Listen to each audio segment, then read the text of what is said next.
आज हम लोग करने वाले हैं क्लास 10 हिंदी क्षितिज पार्ट 2। आज जो हम लोग पढ़ने वाले हैं वो कविता है। आज जो कविता पढ़ने वाले हैं उस कवि का नाम क्या है? नागार्जुन है।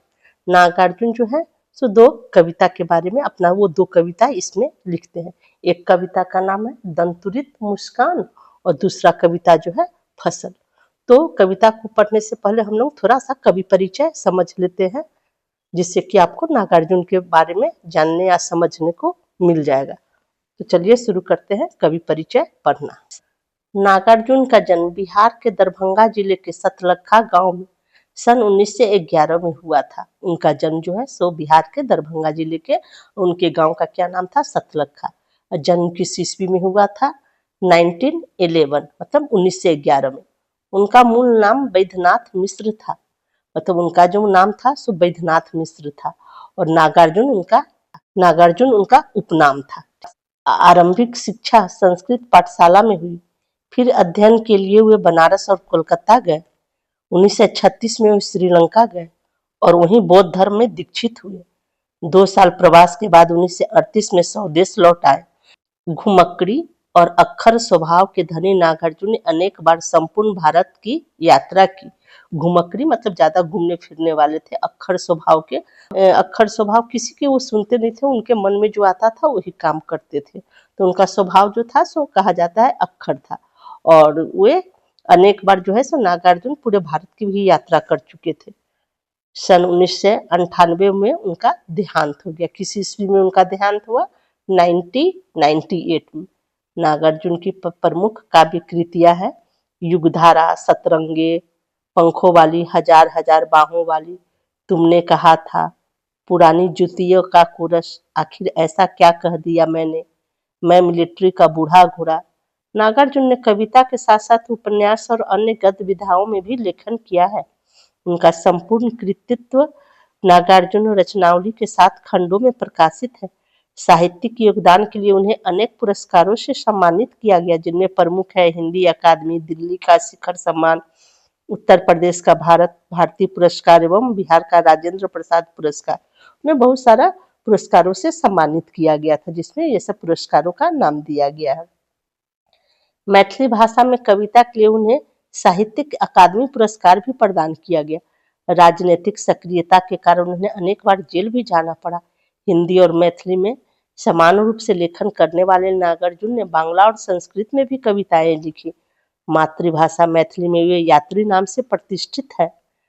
लोक जीवन से गहरा सरोकार रखने वाले नागार्जुन भ्रष्टाचार, राजनीतिक स्वार्थ और समाज की पतनशील स्थितियों के प्रति अपने साहित्य में विशेष सजग रहे। वे व्यंग में माहिर हैं, इसलिए उन्हें आधुनिक कबीर भी कहा जाता है। छायावादोत्तर दौर के वे ऐसे अकेले कवि हैं जिनकी कविता गांव की चौपालों और साहित्यिक दुनिया में समान रूप से लोकप्रिय रही। वे वास्तविक अर्थों में जन कवि हैं। सामयिक बोध से गहराई से जुड़े नागार्जुन की आंदोलन धर्मी कविताओं को व्यापक लोकप्रियताएं मिली। नागार्जुन ने छंदों में काव्य रचना की और मुक्त छंद में भी। नागार्जुन ने किस छंदों में काव्य रचना और मुक्त छंदों की भी रचना उन्होंने की है। तो ये तो कवि परिचय हम लोग समझ लिए। और ये जो कविता लिखे हैं यह दंतुरित मुस्कान और फसल। दंतुरित मुस्कान कविता का क्या मतलब है, इसका क्या अर्थ निकलता है? दंतुरित मुस्कान जो है सो कविता के बारे में कवि क्या कहना चाहते हैं। यह दंतुरित मुस्कान कविता में छोटे बच्चों की मनोहारी मुस्कान देखकर कवि के मन में जो भाव उमड़ते हैं, मतलब छोटे बच्चे जो होते हैं ना, जिनका दांत निकलने वाला होता है ना, उन्हें कविता में अनेक बिंबों के माध्यम से प्रकट किया गया है। कवि का मानना है कि इस सुंदरता में ही जीवन का संदेश है। इस सुंदरता की व्याप्ति ऐसी है कि कठोर से कठोर मन भी पिघल जाए। दंतुरित मुस्कान की मोहकता तब और बढ़ जाती जब उसके साथ नजरों का बांकपन जुड़ जाता है। फसल शब्द सुनते ही खेतों में लहलहाती फसल आंखों के सामने आ जाती है, परंतु फसल है क्या और उसे पैदा करने में किन किन तत्वों का योगदान होता है, इसे बताया है नागार्जुन ने अपनी कविता फसल में।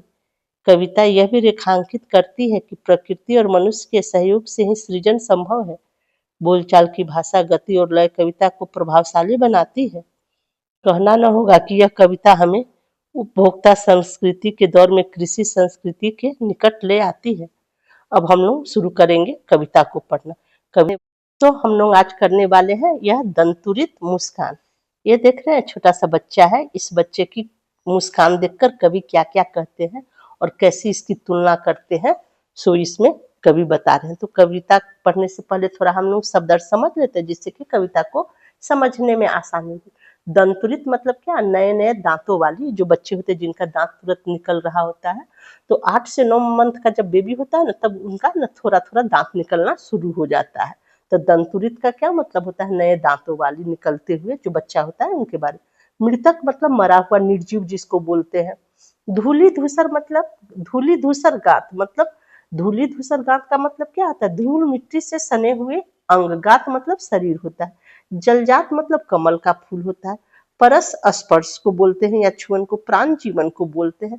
पाषाण जो होता है सो पत्थर होता है। शेफालिका एक पौधे का नाम है। बबूल जो है सो एक कांटेदार पेड़ है। अनिमेष बिना पलक झपकाए लगातार एकटक देखना जो होता है उसे अनिमेष बोलते हैं। परिचित मतलब जाना पहचाना। माध्यम सहारा या दो को मिलाने वाले को क्या बोलते हैं, माध्यम बोलते हैं। धन्य क्या होता है, मतलब सम्मान के योग। चिर प्रवासी लंबे समय तक घर से दूर रहने वाला जो व्यक्ति होता है, उसके बाद वो घर लौटता है, तो उसे क्या बोलते हैं, चिर प्रवासी बोलते हैं। इतर मतलब अन्य लोग। संपर्क मतलब संबंध। मधु पर्क किसको बोलते हैं, दही घी शहद जल और मधु के मिश्रण से बना जो पेस्ट होता है उसे मधु पर्क या पंचामृत भी कहा जाता है। पूजा वगैरह में आप देखते होंगे ना, भगवान जी को पंचामृत चढ़ाया जाता है। कनखी मार क्या होता है, तिरछी निगाह से देखकर आंखें हटा लेना, मतलब तिरछी नजरे से किसी को देखना। जब कोई सामने वाला देखने लगता है तो नजर फेर लेना होता है, तो इसे कहते हैं कनखी मार। आंखें चार होना, प्यार होना। छविमान सुंदर। तब हम लोग शुरू करते हैं चैप्टर को पढ़ना। तुम्हारी यह दंतुरित मुस्कान मृतक में भी डाल देगी जान।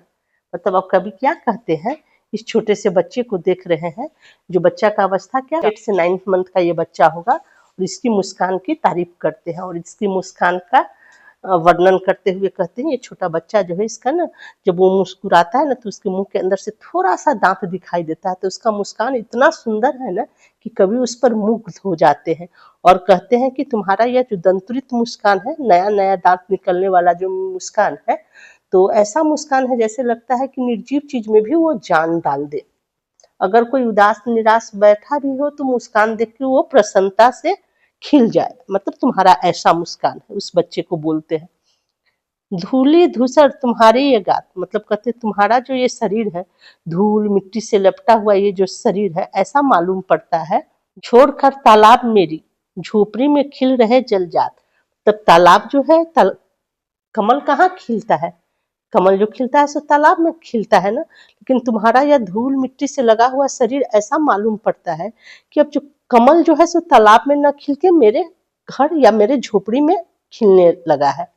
परस पाकर तुम्हारा ही प्राण पिघल कर जन बन गया होगा कठिन पाषाण। अब क्या कह रहे हैं, अब कवि क्या कह रहे हैं, उस छोटे बच्चे को कह रहे हैं कि तुम ऐसे प्राणवान हो, मतलब ऐसे, मतलब तुम हो कि जैसे लगता है कि तुम्हें छू कर ही ये चट्टान जो है सो पिघल कर जलधारा बन गई हो, जैसे ये पाषाण पत्थर जो है सो पिघल गई और जलधारा बन गई है। मतलब कहने का क्या मतलब है, बच्चे की मुस्कान से मनुष्य को पिघला देने की शक्ति है। जो कठोर मनुष्य भी होता है ना, जो जल्दी आप देखते होंगे मुस्कुराते नहीं रहते हैं, उनका व्यवहार बड़ा कठोर होता है, तो वो भी कठोर व्यक्ति अगर इस बच्चे को देख ले, दंतुरित मुस्कान वाले बच्चे को देख ले ना, तो वो भी पिघल जाते, वो भी उस बच्चे को देखकर मतलब मुस्कुराने लगते हैं। तो कहने का मतलब है जैसे कि पाषाण मतलब पत्थर होता है, वो भी पिघल कर जलधारा बन जाए, तो ऐसा ही बच्चा का ये मुस्कान है कि कोई भी देख के मतलब प्रसन्न हो जाए उस बच्चे को। छू गया तुमसे कि झरने लगे पड़े शेफालिका के फूल, बांस था कि बबूल। अब क्या कह रहे हैं कवि जो है सो क्या बोल रहे हैं, बच्चे को देख के बोल रहे हैं, इस बच्चे के सामने चाहे बांस का पेड़ हो या बबूल का कांटेदार वृक्ष हो, तो शेफालिका जो है सो एक प्रकार का फूल होता है जो हल्का सा हवा बहने पर भी वो झड़ने लगता है। आशय मतलब इसका मतलब है कि बच्चे की मधुर मुस्कान देखकर कठोर से कठोर मानव भी सरस बन जाते हैं। मतलब तुम मुझे पाए पाए नहीं पहचान, देखते ही रहोगे अनिमेष। अब बच्चे को क्या कवि बोल रहे हैं, तो बच्चे को देखकर क्या कवि बोल रहे हैं, बच्चा जो है तो देखता है कि उनके घर में कोई आया हुआ, तो बच्चा क्या करता है ना, किसी अजनबी को जब बच्चा पहली बार देखता है ना, तो एकटक उसे बच्चे को देखते रहता है। तो कभी उस एकटक बच्चे को निहारते देखकर क्या कहते हैं, तुम जो मुझे इस तरह से देख रहे हो, तो लगता है जैसे तुम मुझे पहचान नहीं पाए हो, थक गए हो, आंखें लूप मैं फेर, क्या हुआ यदि हो सके परिचित न पहली बार। तब कवि क्या कहते हैं, मुझे तुम इस तरह से देख रहे हो तो लगता है जैसे कि तुम अपलक मतलब देख रहे हो, निहार रहे हो, एक टक से देख रहे हो, तो ऐसा लगता है जैसे कि तुम थक गए हो और इसलिए हिलना डोलना छोड़कर मुझे तुम एकटक देख रहे हो। अच्छा हुआ, क्या तुम चाहते हो कि मैं अपनी आंखें फेर लूं मतलब तुम्हारी तरफ न देखूं, तुम्हें इस तरह न देखूं। कवि मतलब ऐसा कह रहे हैं कि तुम मुझे लगातार इस प्रकार देख रहे हो, अपना पलक भी नहीं गिरा रहे हो, तो मुझे ऐसा लग रहा है कि तुम मुझे देखते देखते थक गए हो, तो मैं क्या करूं, मैं अपना आंखें फेर लूं। कवि उस बच्चे से बोल रहे हैं। क्या हुआ यदि हो सके परिचित न पहली बार, यदि तुम्हारी माँ न माध्यम बनी होती आज। तो कवि क्या उस बच्चे को कह रहे हैं कि क्या हुआ अगर हम पहली बार तुमसे मिल रहे हैं, तो हम तो परिचित, तुमको ऐसा लगता होगा कि तुम नहीं मुझे पहचान रहे हो, क्योंकि हम तुमसे पहले परिचित नहीं हुए। तो क्या कहते कि कोई बात नहीं, अगर तुम मुझे पहली बार में नहीं पहचान पाए तो कोई बात नहीं, मगर यदि तुम्हारी माँ हम दोनों को आपस में न मिलाया होता, तो आज मैं यह दंतुरित मुस्कान तुम्हारी नहीं देख पाता। मैं न सकता देख, मैं न पाता जान तुम्हारी यह दंतुरित मुस्कान। अब कवि क्या कह रहे हैं उस बच्चे को, तुम्हारी माँ ही वो माध्यम है जिसकी वजह से मैं तुमसे मिल पाया और तभी मैं देख सका तुम्हारी यह दंतुरित मुस्कान। धन्य तुम, माँ भी तुम्हारी धन्य, चिर प्रवासी मैं इतर मैं अन्य। अब कवि क्या कह रहे हैं उस बच्चे को, क्या शिशु को संबोधित करके बोल रहे हैं, नए दांत वाले बच्चे को देख रहे हैं जिसका नया नया भी दांत निकल रहा है, उसको बोल रहे हैं तुम अपनी मोहक छवि के कारण धन्य हो, तुम्हारी माँ भी धन है जो तुम जैसे सुंदर से बच्चे को जन्म दी है, और उसी वजह से मैं तुम्हारी इस सुंदर छवि को मतलब तुम्हारे रूप को देखने के कारण मैं भी धन्य हो गया हूँ। चिर प्रवासी मैं इतर मैं अन्य, मतलब मैं क्या कर रहा, मैं चिर प्रवासी हूँ, मैं तो बहुत दिनों के बाद लौट के आया हूँ घर में। तो चिर प्रवासी का मतलब क्या होता है, जो लगातार अपने घर पे नहीं रहते हैं, छुट्टी में कभी कभी आते हैं। लंबी यात्राओं के कारण तुमसे बहुत बहुत दिनों तक तुमसे मिल नहीं पाया, इसलिए तुम्हें मुझे लगता होगा कि मैं पराया हो गया हूँ और मैं तुम दोनों की दुनिया से, तुम्हारी माँ और तुम्हारी दुनिया से अलग सा महसूस हो रहा हूँगा, तुम्हें ऐसा लगता होगा। इस अतिथि से प्रिय तुम्हारा क्या रहा संपर्क, मतलब अब कह रहे हैं कि बच्चे को बोल रहे हैं कि मुझ मेहमान से तुम्हारा संपर्क जो है सो संपर्क ही कितना है, बहुत कम है। उंगलियां माँ की कराती रही मधुपर्क, और तुम्हारी माँ की जो उंगलियां है सो क्या करा रही है, तुम्हें मधुपर्क करा रही है। अपनी उंगलियां से क्या कर रही है, दूध दही, जो मधुपर्क जो होता है ना, या तो दूध दही ऐसा कोई चीज होता है जिससे माँ क्या कर रही है, अपने बच्चे को अपनी उंगली से उसे चटा रही है और अपना प्यार उस पर लुटा रही है, वात्सल्य भरा प्यार उसे उस बच्चे को दे रही है। देखते तुम इधर कनखी मार और होती जबकि आंखें चार, और तुम क्या कर रहे हो, अपनी तिरछी नजर से मुझे लगातार देखे जा रहे हो, और जैसे तुम मुझे देख रहे हो, हमारी नजर तुमसे मिल रही है, तो तुम क्या करते हो ना, अपनी आंखें को फेर लेते हो। तब तुम्हारी दंतुरित मुस्कान मुझे लगती बड़ी ही छविमान, तब भी तुम्हारी यह दंतुरित मुस्कान जो है सो सच कहूं मुझे बहुत अच्छी लगती है। तुम्हारे उगते हुए दांतों वाली मुस्कान मुझे बहुत सुंदर लगती है, मैं उस मुस्कान पर मुग्ध हो जाता हूँ। नागार्जुन का हम लोग दूसरा कविता क्या पढ़ेंगे, फसल है। तो फसल कविता को करने से पहले इस कविता का भी थोड़ा सा शब्द अर्थ समझ लेते हैं, जिससे कि कविता को समझने में आसानी हुई। कोटि किसे बोलते हैं, करोड़ को बोलते हैं। स्पर्श मतलब छुअन को बोलते हैं। गरिमा गौरव को बोलते हैं। गुणधर्म स्वभाव और प्रभाव को बोलते हैं। जादू का मतलब भी प्रभाव होता है, स्पर्श छुअन को बोलते हैं। महिमा महत्व को बोलते हैं। संदली क्या होता है, एक विशेष प्रकार की मिट्टी होती है। रूपांतरण बदला हुआ रूप होता है। संकोच सिकुड़ना को बोलते हैं। थिरकन नाचना लहराना को बोलते हैं। तो अब हम लोग शुरू करते हैं कविता को पढ़ना। एक के नहीं, दो के नहीं, ढेर सारी नदियों के पानी का जादू।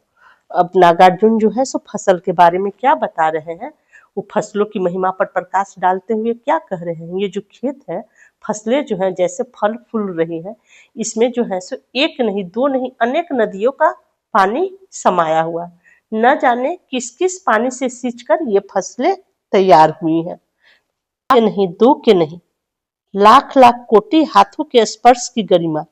अब क्या कवि फिर इसमें कह रहे हैं, कह रहे एक के नहीं दो के नहीं लाखों करोड़ों करोड़ों लोगों के हाथों का स्पर्श है इस खेती में, मतलब फसल में। अर्थात न जाने कितने करोड़ किसान मजदूरों ने अपने हाथों से इस फसल को तैयार किया है और उन सबके श्रम का गौरव इन फसलों में दिखाई देता है।